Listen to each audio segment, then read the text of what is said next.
Hi everybody, my name is Roman and a lot of you have been asking me how do I edit my photos on Instagram. This is my feed, by the way, you can take a look.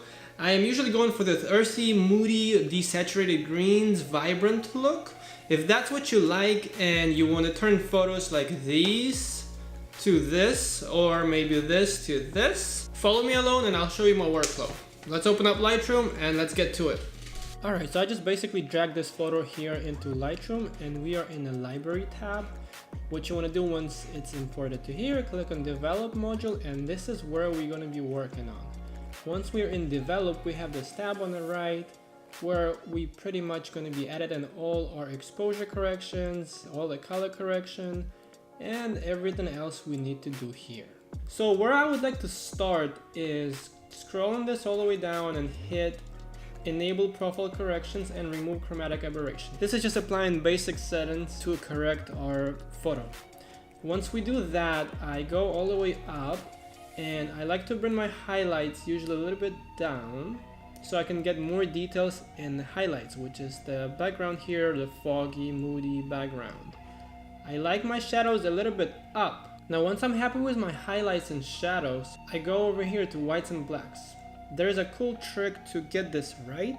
So basically what you want to do is hold down an Alt key on the Mac and drag this all the way up once you see the blue starting to come out. You don't want all this here because that's going to be overexposed.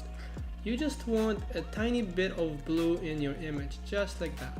Same thing applies to blacks, but we just move in different direction, and again we holding down Alt key. We want just a little bit of blacks. If we move it down, that's all going to be affected. In this case, to have this photo a little bit more moodier, I like to have my blacks more down.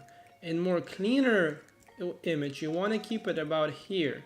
But if you want a little the effect and style that I'm going for, I'm going to have it all the way down here. I like my clarity up about here, same as vibrance, but then the saturation I always bring down because this looks way too contrasty and I am not going for this look. So I bring it maybe to -13, I guess. And now we go to this tone curve panel. This is kind of a tricky part. What you want to do is click in the middle and we're going to go for this S-curve tone curve, basically bringing this up. And to add this moody effect to an image, we're going to bring this up in here just a little bit. You don't want to go too crazy because it's going to look like this. So Control Z to cancel that. This is where we're going so far. By the way, during the whole image process editing, you can always see how it used to look and how it is looking right now just by hitting Y on the keyboard or hitting this YY button here. Once I'm done with my tone curve, I am moving down to this panel here, and this is where all the magic pretty much happens, where you kind of can control all your colors. First, right off the bat, I will remove my greens all the way down and pay attention that I'm working in saturation tab. So I will move this all the way down. The blues, which can be noticed here on the top on our foggy sky area, I usually like to saturate a little bit more.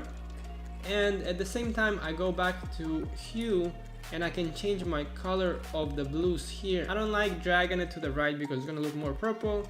Way too much to the left, it's going to look cold and it affects on the horse back, as you can tell right now. I just like it all just a little bit tiny blue to the left. That's it. Let's go back to saturation.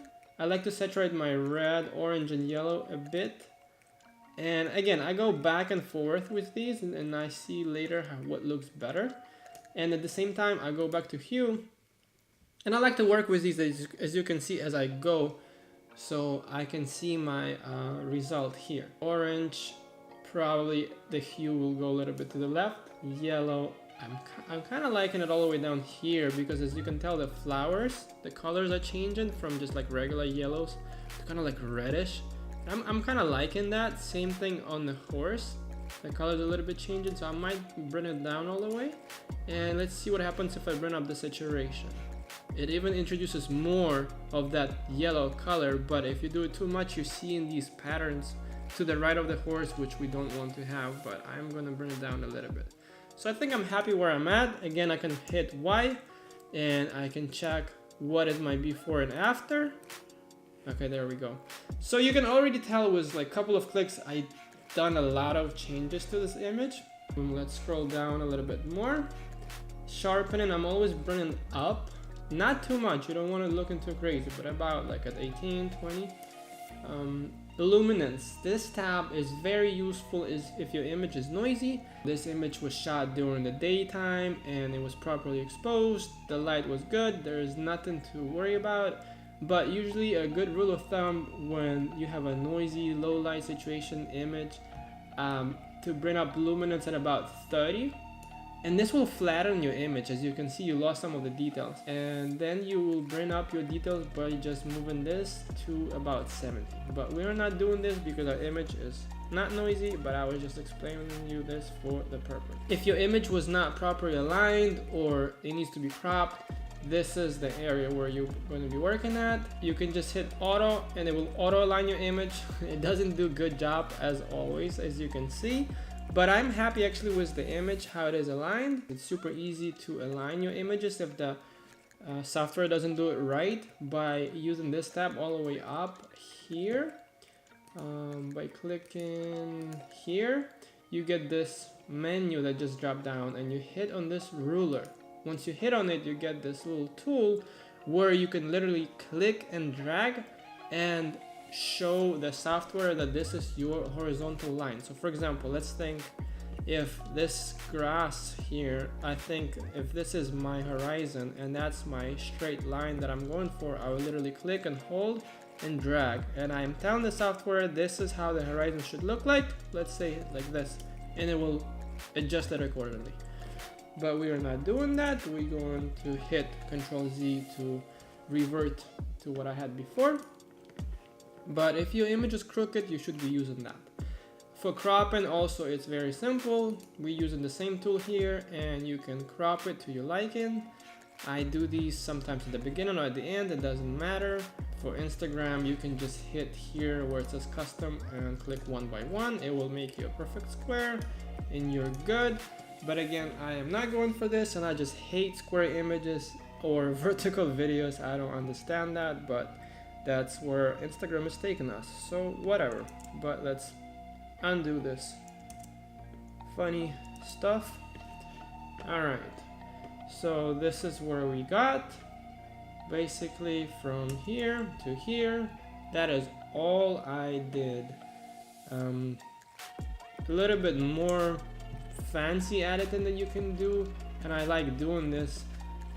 Let's say if I'm happy with my image here, but I feel like the horse is a little bit underexposed, a little bit too dark here, maybe I want to bring up that exposure and light and luminance to an image right here. I like going to this tool here. It's a brush that you can basically mask certain area in the image and then apply edits just to that area of the image. So you can change the size of the brush just by scrolling your wheel on the mouse. That's what I'm doing right now. I'm gonna just work with this area here, right? So we're gonna make it maybe like this. Mask around just exactly his face. And we're gonna apply a little bit, maybe his ears too, I don't know. A little small over here. Alright, and just a little bit exposure here, not too much. So this is how it was. We'll make it like that, like here. I think I like it, I'll leave it like that. Also, as far as sharpening, a lot of times I like to sharpen eyes on the image. That can be easily done also just by zooming in and applying again the same kind of trick, but just to the eye. And instead of this exposure effect, we're just gonna sharpen it here. So you wanna make sure all of them are 0, but let's say just sharpening up. You don't wanna sharpen too much, obviously, but just a little bit. That's it. I think I like what I see. I feel maybe it's a little bit crooked. I can turn this way just a bit, hit done. That looks better. I can go back again to my settings here of exposure, see if my blacks are good, maybe over left or right. The greens are good. Let's see, you can go for this look, which is up to your liking again. And this is just my style, and this is just my recommendation, and that's just the style that I'm doing and I'm going for. So you don't have to do exactly the same way. And I'm pretty happy what I have here. This is before and after. Looks cool. Alright, so to save time for future, for those who watch this whole video, and thank you by the way, I will show you a trick how to save time for your future edits, just applying the same effect to your next photo and then just tweaking a bit. It will save you plenty of time, and basically you can kind of create filters like on Instagram for next time, so you don't have to do it every time. Basically what you want to do is go to this panel on the left where it says presets and hit plus. You can create preset and name it, let's say moody desaturated,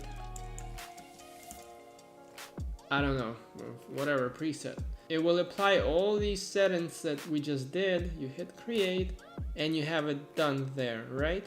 So now when you drop a new photo, all you have to do is double click on that preset we just created. You see it appearing here?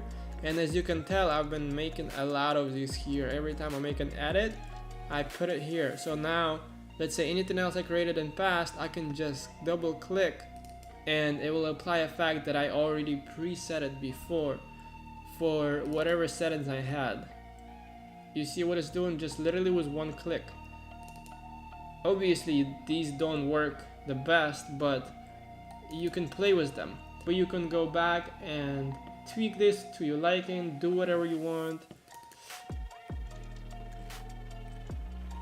Just like that. So let's apply my moody desaturated preset that we just created. And just to save this and best settings for Instagram, I usually just go file, export, and make sure your quality is up 100%. We hit export, make sure you know where you're saving. So let's say I'm gonna save it into this folder and hit export. It will be exporting from here. It will only take a second, and this is our image. And to throw it into your phone, you can right click if you have Mac. This is super beautiful function here. Share, airdrop, and basically what we want to do is airdrop it to our phone. It will be here. I'll double click on it, accept, and I have it on my phone. There. That is it. Thank you guys for watching. Hope you enjoyed it. Leave a comment below what you think about all this edit. Follow me on Instagram, subscribe here on YouTube, and see you next time. Peace.